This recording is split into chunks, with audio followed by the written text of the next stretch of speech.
Domingo 6 de noviembre, con ustedes el profesor Ramón Romero, en la continuación del estudio de la lección número 7, la victoria de Cristo sobre la muerte. Le invitamos a la suscripción a este canal de YouTube, Ramón Romero, dándole clic a la campanita e invitando a otros, así estará predicando este Evangelio del Reino. El texto para memorizar está basado en Apocalipsis 1. Ahí nos habla del Cristo glorificado. El Cristo resucitado y lleno de gloria. Nos dice: cuando le vi, caí como muerto a sus pies. Y él puso su diestra sobre mí, diciéndome: no sigas temiendo. Así está en el griego. No continúes temiendo. Yo soy el primero y el postrero, y el que vivo, y estuve muerto, mas he aquí que vivo por los siglos de los siglos. Amén. Y tengo las llaves del sepulcro y del Hades. Apocalipsis 1, 17 y 18. Ya hemos estudiado lo que significa el Hades. Es la personificación de la tumba. Padre nuestro que estás en los cielos, gracias, muchas gracias, porque tu resurrección nos garantiza de que todos los muertos resucitarán. Permítenos participar, si estamos muertos, en la primera resurrección, la de los justos. Amén. Para hoy, domingo, una tumba sellada. Cristo era una persona que había profetizado en varias ocasiones que moriría y que al tercer día resucitaría. Y esto lo dijo repetidas veces, tanto a los discípulos como a Anás y Caifás. Él había repetido que iba a resucitar. Había repetido de que él era la resurrección y la vida. De que volvería a vivir. Y déjenme decirles que eso enojó drástica y enconadamente a los saduceos, que realmente hubo una unión de iglesias, porque eran 5 iglesias o 5 denominaciones que había en los días de Cristo. Estaban los escribas, fariseos, saduceos, herodianos, celotes y esenios. Y los saduceos no creían en la resurrección.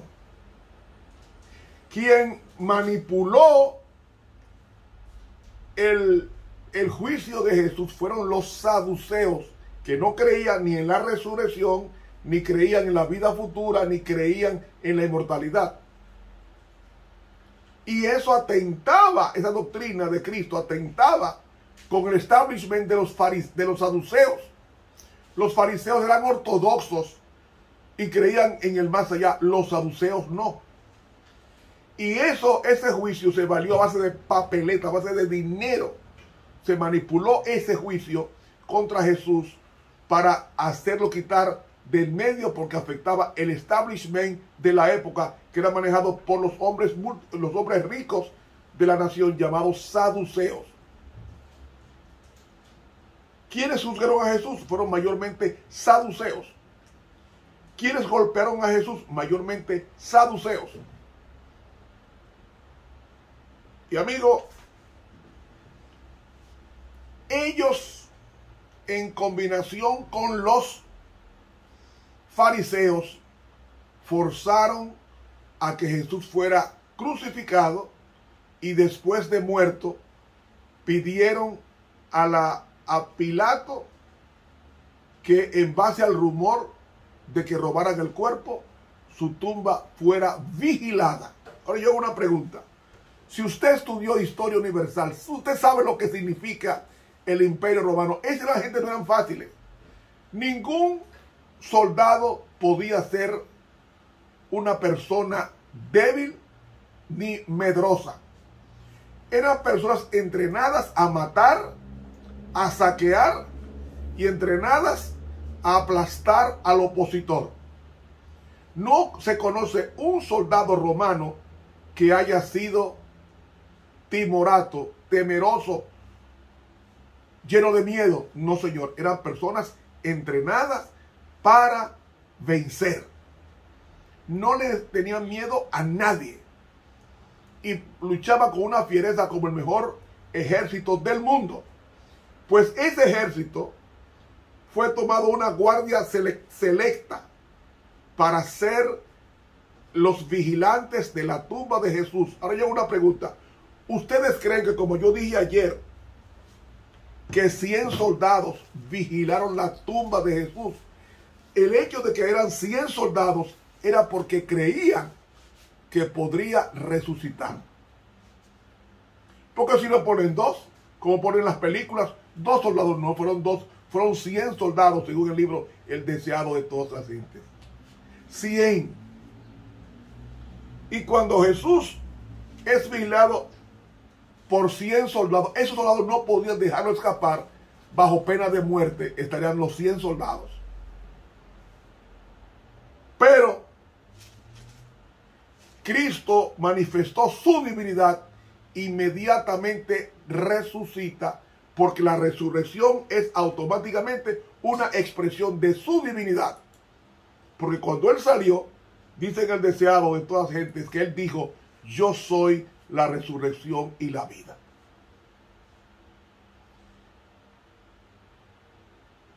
Y la gloria con que Cristo surgió de la tumba, más la gloria del ángel Gabriel, más la gloria del otro ángel que estuvo ahí con él, como dice aquí en este libro, un párrafo, dice aquí: uno de los dos ángeles, eran dos ángeles, echó mano de la enorme losa y empujándola a un lado de la entrada, se sentó encima.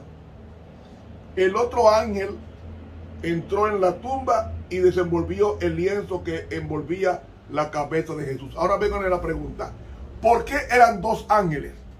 No 4, no 8, no 10, no 1. Porque dos ángeles cuidaron el árbol de la vida cuando Adán fue expulsado del jardín. Dos ángeles fueron camino a Sodoma, mientras se quedó el tercer ángel hablando con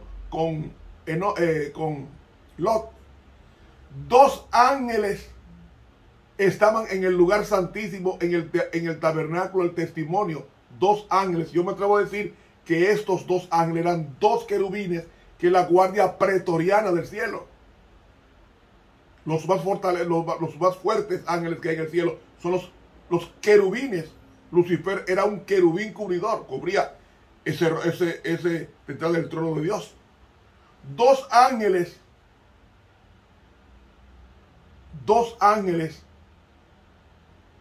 estaban en la tumba de Jesús. Dos ángeles se aparecieron cuando Jesús iba subiendo al cielo en Hechos capítulo 1. Dos ángeles, porque representa esos dos representan a toda la hueste celestial. Eran dos querubines que descendieron a resucitar a Jesús. Y dice aquí: entonces el ángel del cielo, que voy a leerlo inmediatamente aquí en el libro de Mateo capítulo 27, y comenzando en el versículo 62, que leemos a continuación. Y el siguiente día, que es después de la preparación, se juntaron los príncipes de los sacerdotes y los fariseos a Pilato, diciendo: Señor, Nos acordamos que aquel engañador dijo, viviendo aún, después de 3 días resucitaré. Manda pues que se asegure el sepulcro hasta el día tercero, porque no vengan sus discípulos de noche y le hurten y digan al pueblo, resucitó de los muertos, y será el postrer error peor que el primero. Y Pilato les dijo, tenéis una guardia, id, aseguradlo como sabéis. Y yendo ellos, aseguraron el sepulcro, sellando la piedra con la guardia. ¿Qué discípulo inexperimentado podía lidiar con 100, con una centuria de soldados experimentados para matar y para proteger lo asignado? Nadie podía. Podían aparecer 5.000 y esos 5.000 eran vencidos por esos 100 soldados. Porque estaban entrenados, señores, estaban entrenados para matar y para cuidar la asignación. Cuando ellos dijeron, y será el postrer error peor que el primero. ¿Cuál es el postrer error? El de la resurrección de Cristo sería peor que el primero. Se refiere a la enseñanza de que Él era el Mesías. Entonces aquí en este libro, Primeros Escritos, la página 181, dice, entonces el ángel del cielo, con voz que hizo estremecer la tierra, exclamó, tú, Hijo de Dios, tu Padre te llama, sal. La muerte no tuvo ya dominio sobre Jesús. Yo hago una pregunta. Si Cristo tenía 2 naturalezas, la humana y la divina, si la humana estaba muerta, ¿dónde estaba la divina? ¿Saben ustedes dónde estaba la divina? Estaba en el mismo sepulcro donde yacía el cuerpo muerto humano de Cristo. Estaban las 2 naturalezas. La divina no podía estar muerta porque Dios no muere. Para Cristo morir, tenía que morir como hombre, porque como Dios no podía morir. Y tenía que morir como hombre porque fue el hombre que pecó, y como Dios tenía la capacidad de resucitar al hombre en su segunda venida. Por eso es que la doble naturaleza de Cristo está en él, en esencia. ¿Por qué? O no en esencia, sino está en él hoy, porque Cristo es nuestro representante humano ante las cortes celestiales.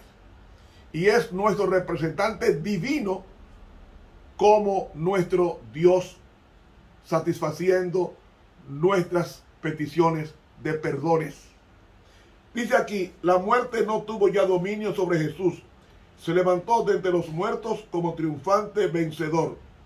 La hueste angelical contemplaba la escena con solemne admiración. Y al surgir Jesús del sepulcro, aquellos resplandecientes ángeles se postraron en tierra para adorarle y le saludaron con cánticos triunfantes de victoria. Aquí viene la parte a la cual yo quiero leer. Los ángeles de Satanás hubieron de huir ante la refulgente y penetrante luz de los ángeles celestiales, y amargamente se quejaron a su rey, de Satanás, de que por violencia se les había arrebatado por presa. No, ahí no hubo violencia. Ellos se presentaron, los 2 ángeles, y resucitaron a Jesús. Y aquel a quien tanto odiaban había resucitado de entre los muertos. Atención ahora. Satanás y sus huestes se habían ufanado de que su dominio sobre el hombre caído había hecho yacer en la tumba al Señor de la vida. Pero su triunfo infernal duró poco, porque al resurgir Jesús de su cárcel como majestuoso vencedor, entendió Satanás que después de un tiempo él mismo habría de morir y su reino pasaría al poder de su legítimo dueño. Rabiosamente lamentaba Satanás que a pesar de sus esfuerzos no hubiese logrado vencer a Jesús, quien en cambio había abierto para el hombre un camino de salvación, de manera que todos pudieran andar por él y ser salvos. Primeros Escritos, páginas 181 y 182 de la Pluma Inspirada. Hermanos, eso es el reino de Satanás se garantiza con la resurrección de Cristo, de que va a ser destruido para siempre. Y también que va a salvar a todos los muertos en Cristo, porque la resurrección es una primicia, es un anticipo, es una garantía de que los muertos en Cristo resucitarán primero. Se nos fue el tiempo. Para mañana ha resucitado. Con ustedes, el profesor Ramón Romero.